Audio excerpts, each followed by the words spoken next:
but who better than me? Welcome back, guys, and now we're going to be doing my male prospect of the year for 2022. Now this one was kind of tricky. There was a few people that I wanted to put in here that when I thought about it, could I really call them a prospect? For instance, I wanted to put David Morrell in this list, but considering he holds the regular version of the WBA super middleweight title, I figured probably wouldn't be able to get away with that. Not really a prospect. So yeah, there's people on that kind of wave that aren't in this list, but a special shout out to him. He definitely would have been number one for me as far as I'm concerned. But yeah, then there's a couple other people that are in the list which some people may have issue with because they've had a significant number of fights, even though they're still technically a prospect because they haven't fought, you know, anyone like contender status yet. But you know, we'll get into it. So without further ado, let's get into my top 5 prospects of the years for the men. All right, so my number 5 prospect of the year for 2022 goes to Delonte Tiger Johnson. Now he's currently sporting a record of 7-0 with 5 KOs. Very, very good prospect, coming from the top ranked stable, you know, former Olympian, as most of them will be. He's on the cusp. I like his style, I like his punch selection, his movement in and outside of the pocket. I really like the way he crafts his way in and out. He's very spiteful, but he's not a person, he doesn't rush his work and he doesn't smother it. Everything, when he's got someone hurt, like everything is dug in with, you know, with grit and steel, and then he will reset ever so slightly to find the next angle to throw the next shot. And I really sort of like that about him. I haven't seen all 7 of the fights, but I've seen a couple of them and I like what I see. So for me, my number 5 prospect of the year for 2022 is Delonte Tiger Johnson. My number 4 male prospect of the year for 2022 is gonna go to Diego Pacheco.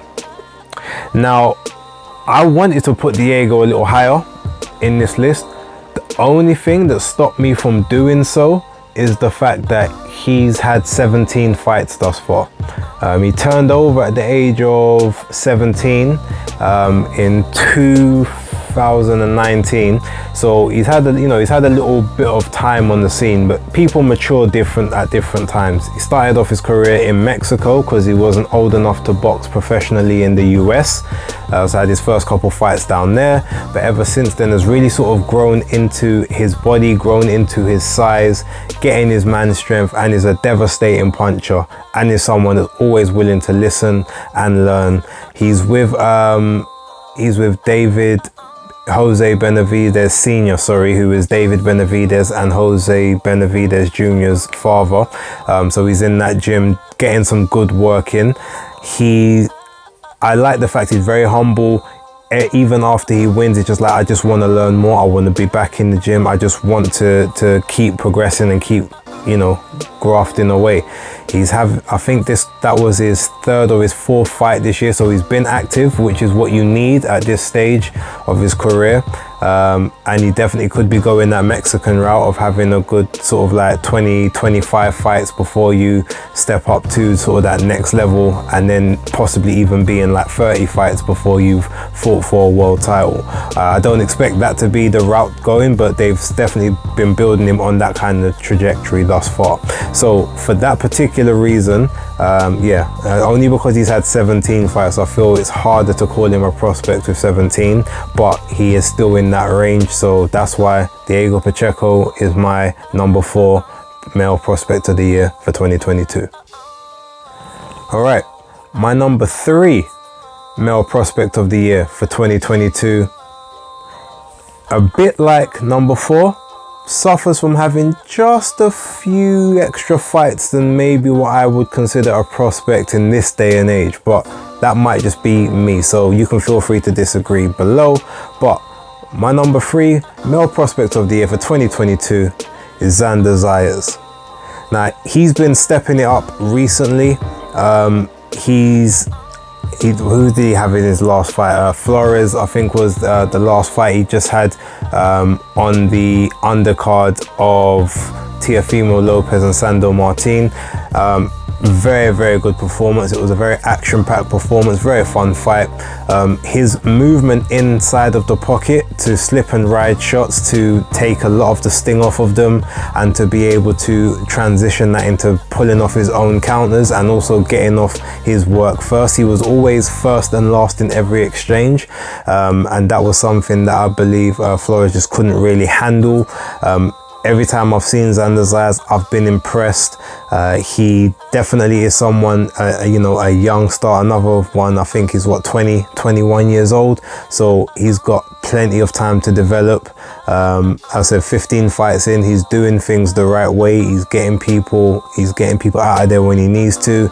He's now gone the full round, so he knows what it's like to go a good 10 rounds, you know, get 10 rounds in the bank.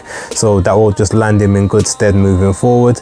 I truly believe that he is a special talent, and I expect a lot of good things from him moving forward.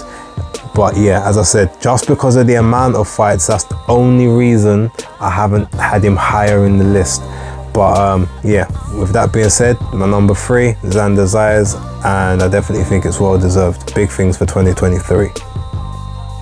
Okay, my number 2 prospect of the year for 2023, Adam Azim.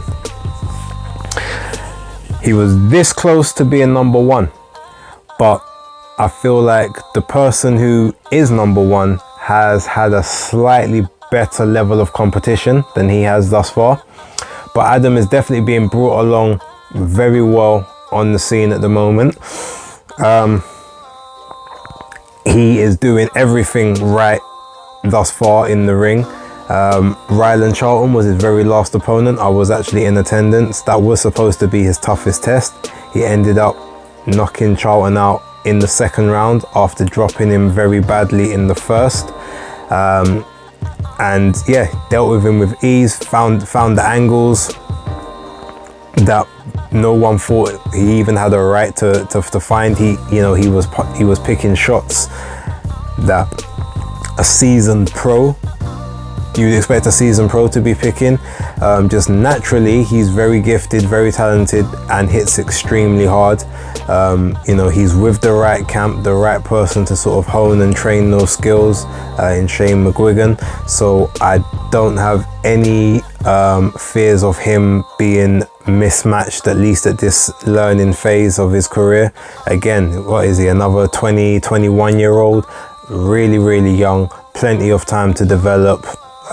Bright prospect, but yeah, I definitely see big things in his future, and the fact that he's already had a headline event at the age of 21 with, what is it, I think he's had 6 fights now. So yeah, that just goes to show you there's a special talent there. So yeah, my number 2 male prospect of the year for 2022 goes to Adam Azim. And last but not least, my number 1 male prospect of the year for 2022, none other than Keyshawn Davis. I think most people expected this one, to be honest. I'm not a person that always goes for the commercial pick and the commercial choice, but I also won't just pick the underground people just to be different. Like, it's a mix and match. It's what you like. It's who I've seen, who I haven't seen. But for me, Keyshawn, every time I've seen him this year, he's impressed with the punch variety, the way he moves, transitioning very well from the amateur style into the pro style, but he had kind of a pro-ish type style in the amateurs anyway. He's not fully sitting down on his punches just yet, but he's getting there. He's normally sitting down on maybe the first one and then, alleviating off when it comes to the second and the third. But he throws punches in bunches when he's got someone hurt. but he never smothers the work. You can tell that he will throw one and then he will look for the angle before throwing the next, and that's just the method that he employs. I haven't seen him lose many, if any, rounds thus far from the fights that I've seen. What is he, 7-0 I think, with 5 KOs. So yeah, big things in his future. I mean, he's a star in the making anyway, training out of the you know, the Crawford gym in Omaha, Nebraska, with Bomac and Terence Crawford, getting a lot of good work in there.